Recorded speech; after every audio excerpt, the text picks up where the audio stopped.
siang teman-teman semuanya. Kita ketemu lagi di kelas riset komunikasi strategis dengan topik stakeholder engagement.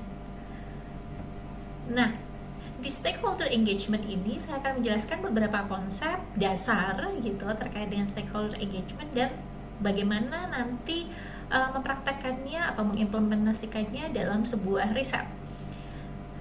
Pertama-tama kita butuh mengetahui dulu definisi dari stakeholder. Teman-teman bisa mengingat kembali sebenarnya di mata kuliah sebelumnya kita sudah pernah membahas nih gitu terkait dengan stakeholder gitu. Dibuka-buka lagi buku dan materinya.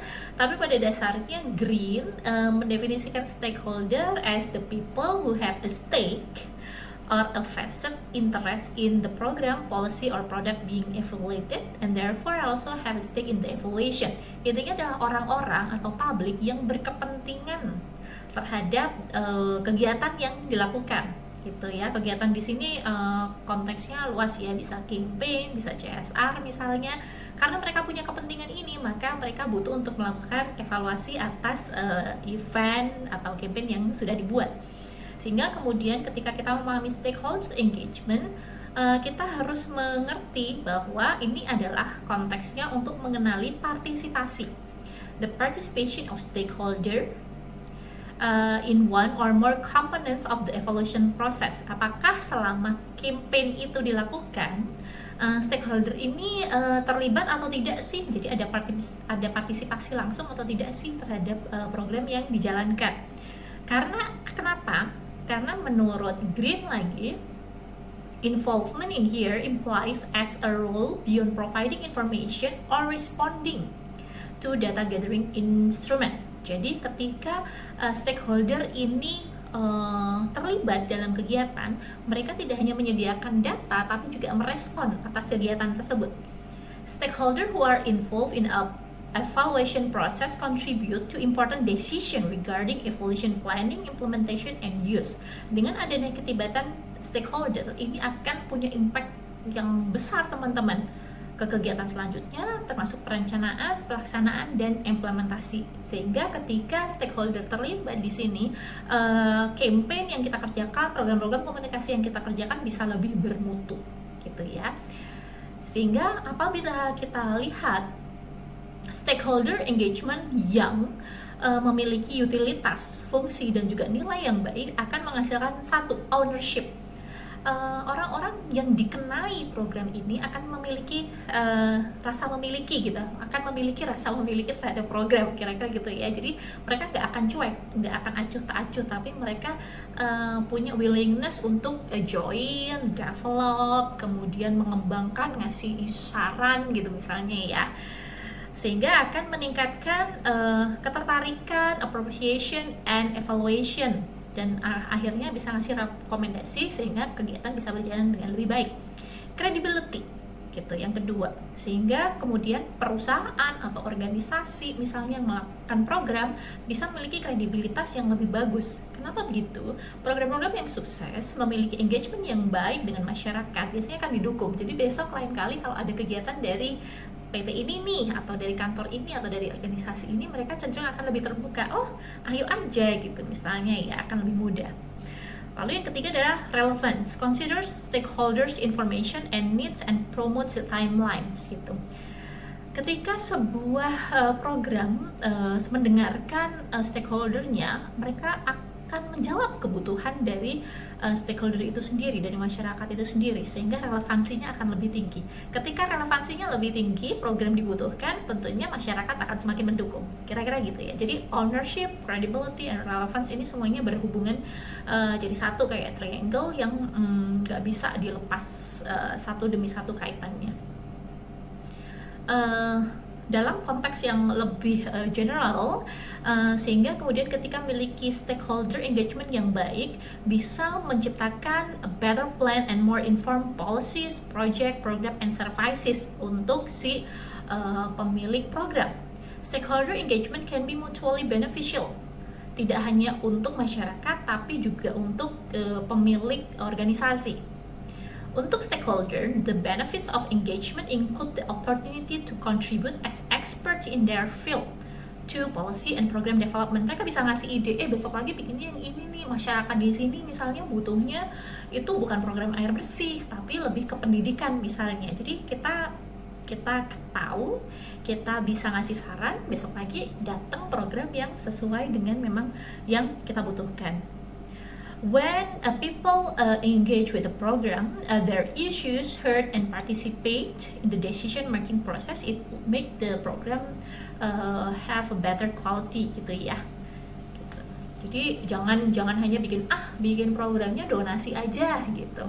Bikin programnya ini aja, tapi tanpa tahu apa yang sebenarnya masyarakat butuhkan gitu, stakeholder dibutuhkan.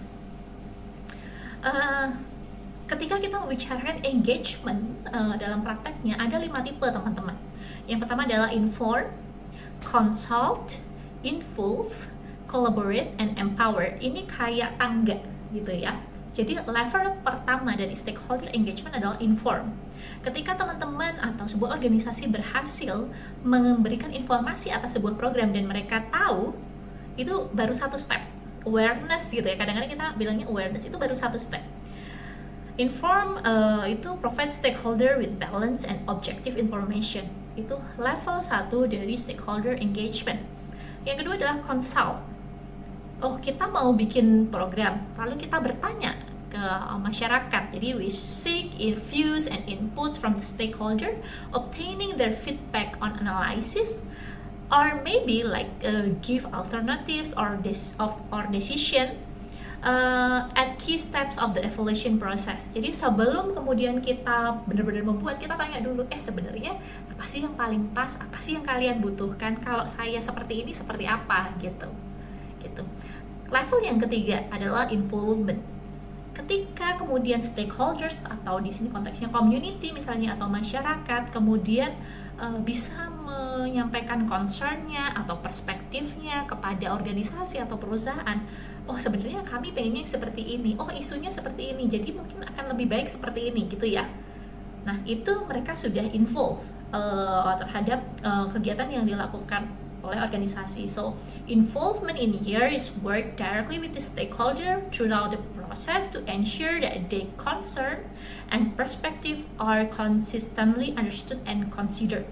Jadi kita membuat sesuatu tidak hanya bertanya, tapi kemudian mengimplementasikan apa yang mereka sarankan ke kita. Itu level ketiga, involvement. Level yang keempat adalah collaborate. Collaborate seperti apa? Jadi dalam semua proses yang kita lakukan semuanya melibatkan. Tidak hanya bertanya, mereka memberi masukan, tapi kita juga memberi kesempatan ke mereka. Kalau bagian ini kalian yang mengerjakan aja gimana gitu. Atau kalau Bapak ambil peran di sebelah sini seperti apa gitu ya. Jadi partnership with the stakeholder for decision making throughout the evaluation process. Collaboration implies a shared ownership. Jadi dua-duanya sama-sama memiliki, dua-duanya terlibat, dan dua-duanya berperan aktif. Ini akan sangat bagus sekali apabila kita memiliki stakeholder engagement yang macam kayak gini gitu ya. Sehingga kemudian entails a greater level of delegated decision making gitu. Jadi decision makingnya enggak hanya dari satu pihak, tapi dua-duanya bisa membuat keputusan juga nih, dan saling menghargai keputusan satu sama lain. Ini udah collaborate gitu. Nah, yang tertinggi nih, level yang tertinggi adalah empowered. Stakeholder also share the responsibility for making decision and accountability for the result of such decision. Ini sudah sampai di level misalnya mereka punya inisiatif nih, kalau acaranya A, gimana kalau saya tambahin B? Kayaknya B ini bagus juga, nanti bisa menghasilkan gini gitu ya. Bisa juga, ini ada nih misalnya dana dari masyarakat yang memang akan digunakan untuk pengembangan kewirausahaan misalnya. Jadi kalau perusahaan ngerjain yang ini, kita akan ngerjain bagian ininya gitu ya. Jadi di level mereka nggak hanya nunggu nih teman-teman, nggak hanya nunggu diajak, nggak hanya nunggu ditanya, tapi di level mereka, I have this, I can contribute to this, I have this idea gitu. Jadi mereka bisa running juga bareng, bahkan kayak ini udah kayak dua orang yang bekerja bareng gitu, sama-sama memiliki ownership, sama-sama punya responsibility and accountability to the program. Itu udah level yang paling tinggi gitu. Nah, bisa dilihat juga di tabel yang saya tunjukkan di sini dari Connelly gitu ya. Bagaimana ketika menggunakan tipe inform, consult, involve, collaborate, dan empower gitu. Lalu ada metode engagementnya juga di sini teman-teman. Misalnya kalau inform pakai newsletter, pakai website. Kalau consult pakai FGD, pakai survey. Involve itu misalnya pakai workshop, pakai forums. Collaborate itu udah ada fasilitator, ada experimental project. Yang terakhir itu empower itu misalnya joint planning gitu. Jadi tipe yang mana nih yang dijalankan oleh si perusahaan ini gitu misalnya, atau si organisasi ini. Lalu tabel gambar yang selanjutnya adalah 5-step approach to stakeholder engagement. Mulai dari membuat strategi engagement, membuat stakeholder mapping, membuat persiapan atau preparation, lalu engagement sendiri, terus action plan. Ini lebih kalau kita mau melaksanakan stakeholder engagement gitu di masyarakat, stepnya seperti apa sih gitu. Jadi di strategi kita harus set vision and level of ambition for future engagement gitu. Kita tuh mau bikin apa, targetnya apa, di masa depan apa yang mau kita tunjukkan atau kita buat. Lalu yang kedua adalah definisi define criteria for identifying and prioritizing a stakeholder. Ingat, ketika kalian belajar komunikasi organisasi yang namanya stakeholder ada banyak. Mana yang butuh kita kerjakan dulu gitu ya, karena tidak mungkin kita mengerjakan semuanya. Mana yang paling urgent, mana yang butuh kita garap duluan satu dibandingkan yang lain. Lalu preparation, ya ini technical ya, menyiapkannya gimana.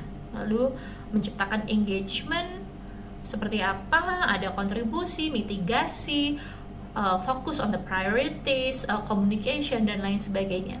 Nah, lalu yang terakhir adalah action plan, itu gathering feedbacks, revisit goals, lalu plan ulang and follow up for the future engagement gitu. Jadi action plan yang step 5 ini mungkin kayak evaluation ya, evaluation of the program, jadi kedepannya akan seperti apa. Slide selanjutnya saya juga menunjukkan principles for stakeholder engagement. Jadi pertama teman-teman, ketika mau membuat engagement dengan stakeholder, teman-teman butuh mengidentifikasi dulu stakeholder mana yang akan kita garap ya dalam tanda kutip, karena stakeholder sendiri ada banyak sekali. Ketika kita mau mengerjakan sebuah program, mana yang paling tepat? Apakah program ini untuk government? Apakah ini untuk community? Kalau untuk community yang mana? Yang seperti apa? Gitu ya, karena ketika kita berbicara tentang engagement ini biasanya levelnya sangat lingkupnya kecil gitu ya, jadi bukan masyarakat seluruh Indonesia, tapi paling hanya masyarakat di desa Tambabayan misalnya, kan spesifik banget nih gitu. Kalau stakeholder engagement biasanya pemetaan stakeholdernya sangat spesifik. Lalu selanjutnya adalah inclusive and diverse stakeholder engagement gitu ya. Kita harus mengingat bagaimana mempromot an inclusive and diverse stakeholder engagement, tidak boleh membeda-bedakan satu sama lain, semuanya harus punya cara untuk mengungkapkan apa yang mereka mau. Engage stakeholder early on and throughout the evaluation process. Ingat, evaluasi merupakan hal yang sangat penting. Jadi kita harus nanya, gimana, suka nggak, bagus nggak, apa yang kurang, apa yang bisa di-develop lagi ke depannya. Seek opportunities to engage with stakeholder in order to promote an evaluation culture gitu. Jadi engagement, komunikasi harus dibangun terus-menerus. Pastikan mereka bisa reach out kalian dimanapun kalian berada. Effective communication itu harus clear. Ingat, kita bicara dengan siapa. Kadang-kadang ada yang menggunakan fancy words gitu, padahal tidak bisa dimengerti oleh masyarakat gitu. Akan lebih bagus kalau punya native communicator gitu ya, misalnya masyarakat berbahasa Jawa atau bahasa Sunda, mereka mungkin lebih nyaman dengan bahasa yang biasa mereka gunakan. Jadi kita tidak perlu memaksakan diri untuk kemudian kita bisa bawa translator dalam tanda kutip ya, yang memahami budaya mereka juga akan lebih baik. Jadi hal ini lebih untuk memastikan bahwa apa yang kita mau, apa yang kita sampaikan itu nyampe, dan apa yang mereka harapkan juga nyampe ke kita selaku pembuat program misalnya. Lalu yang selanjutnya ada respect and sensitivity for stakeholder diversity and human rights. Ini basic terkait dengan ethics gitu ya, bahwa ketika kita melakukan segala sesuatu tidak boleh membedakan lelaki dan perempuan, misalnya, atau ada orang tua, ada dengan disabilitas gitu, dianggap semuanya harus sama derajatnya gitu ya. Jadi tidak boleh kok bikin pertemuan hanya lelaki tok gitu misalnya, atau yang jenjang pendidikannya ini tok gitu, nggak boleh gitu. Jadi harus semuanya memiliki kesempatan yang sama untuk dilibatkan dalam program. Yang terakhir adalah continuous learning and improvement of evaluation gitu. Selalu bertanya terkait dengan masukan-masukan supaya kita bisa belajar dan melakukan perbaikan atas program yang sudah dibuat gitu. Nah, di sini selanjutnya saya tunjukkan tabel dari Arnstein gitu ya. Yang pertama memunculkan terkait dengan konsep stakeholder engagement itu yang paling banyak digunakan adalah Arnstein tahun 1969. Tadi saya sudah tunjukkan terkait dengan inform, 5 tipe engagement ya, ada inform, consult, involve, collaborate, dan empowered. Itu yang dikembangkan oleh IAP 2 2014 gitu. Nah, tapi ini mengambil dari teori dasarnya si Arnstein. Itunya dalam yang namanya kegiatan komunikasi di masyarakat itu ada the degree of participation gitu ya, dari non participation, lalu ada tokenism ketika mereka sudah merasa dilibatkan, ada keaktifan gitu ya, lalu yang terakhir the degree of citizen power, itu yang paling atas, ketika citizen tidak hanya kemudian menerima, tapi mereka sudah punya inisiatif, punya accountability and responsibility untuk melakukan sebuah program. Itu degree yang paling atas. Nah, secara lebih detail Arnstein menyebutkan bahwa sebuah program komunikasi awal mulanya adalah sebuah bentuk manipulasi kepada masyarakat gitu ya, manipulasi cuci otak gitu ya, untuk kemudian misalnya membuat perusahaan terlihat lebih baik, government terlihat lebih baik, organisasi kelihatan lebih baik, ini loh aku baik gitu ya. Lalu level yang di atasnya adalah terapi gitu, untuk kemudian dalam tanda kutip membantu yang membutuhkan. Itu kan terapi ya, dari yang nggak bisa baca jadi bisa baca, dari yang nggak punya air bersih punya air bersih, dari yang nggak paham terkait dengan kesehatan reproduksi jadi paham gitu. Itu terapi. Lalu informing gitu. Informing ini hampir sama kayak yang tadi saya jelaskan terkait dengan inform di tabel sebelumnya, memberikan informasi, awareness untuk kemudian orang tuh tahu gitu. Bedanya sama terapi apa? Bedanya sama terapi adalah mereka hanya menerima saja, tapi kemudian kita nggak peduli mereka tuh paham atau kenal atau tahu, aware atau enggak, yang penting kita buat, kita kasih gitu, selesai, nggak peduli gitu ya. Tapi ketika kita masuk ke level informing, we ensure that they are aware of the issue of the program gitu ya, namanya inform. Lalu consult, ketika kita nanya sesuai nggak dengan kebutuhan kalian gitu ya, misalnya ya. Placation itu kayak involvement, mereka bisa memberikan feedback atau masukan terhadap program.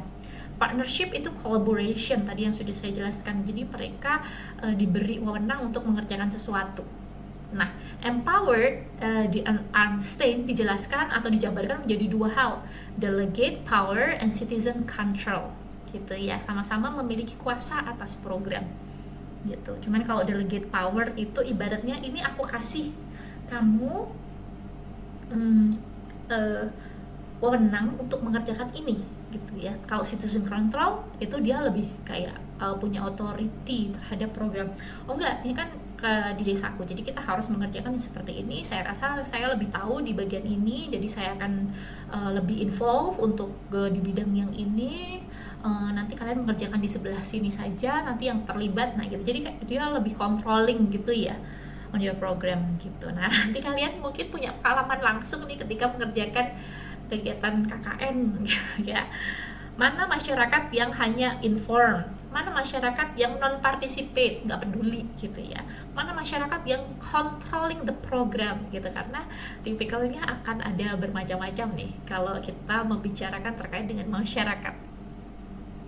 Nah, yang kita butuh tahu teman-teman di project stakeholder engagement adalah evaluasi.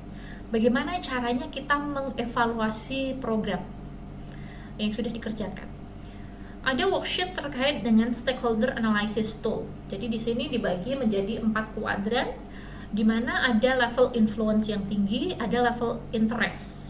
Ya, semakin ke sini semakin tinggi, semakin ke kanan misalnya semakin tinggi juga level ketertarikannya. Kita harus tahu dulu program ini ada di level yang mana. Level inform, consult, involve or consult, atau collaborate, atau sudah sampai empower nih gitu. Jadi tahap yang pertama kan harus bisa memetakan dulu programnya ini ada di sebelah mana. Lalu dievaluasi mulai dari proses persiapannya, pelaksanaannya, after the program, dan lain-lain untuk kemudian bisa mendapatkan masukan gitu. Jadi tugas yang akan kalian kerjakan selanjutnya sebenarnya adalah untuk mengevaluasi program stakeholder engagement, apakah sudah sesuai nih yang diharapkan oleh sebuah organisasi, dan sampai di level atau tipe stakeholder engagement yang mana sih mereka sudah kerjakan gitu ya. Tentunya harapannya semakin tinggi gitu kan, tipenya tadi 1 sampai 5 aja yang dipakai, nggak usah pakai punya Einstein deh, pakai yang punyanya Connolly gitu, pakai punyanya O'Connellin. Itu dia sampai 5 steps, ada inform, consult, collaborate, or empower. Mana yang paling pas untuk program itu, lalu evaluasinya apa yang sudah bagus, apa yang harus diimprove gitu ya. Nah, sehingga kemudian kalian bisa melihat beberapa contoh riset yang sudah dilakukan oleh orang lain nih tentang stakeholder engagement gitu. Tapi mungkin yang paling banyak di-apply selama ini adalah untuk stakeholder engagement itu kegiatan CSR, karena langsung ke masyarakat merasakan lalu bisa ngasih feedback gitu ya. Nah, ini saya contohkan, nanti kalian bisa cari di files yang sudah saya upload terkait dengan bagaimana mengevaluasi keberhasilan sebuah CSR dengan menggunakan riset kualitatif.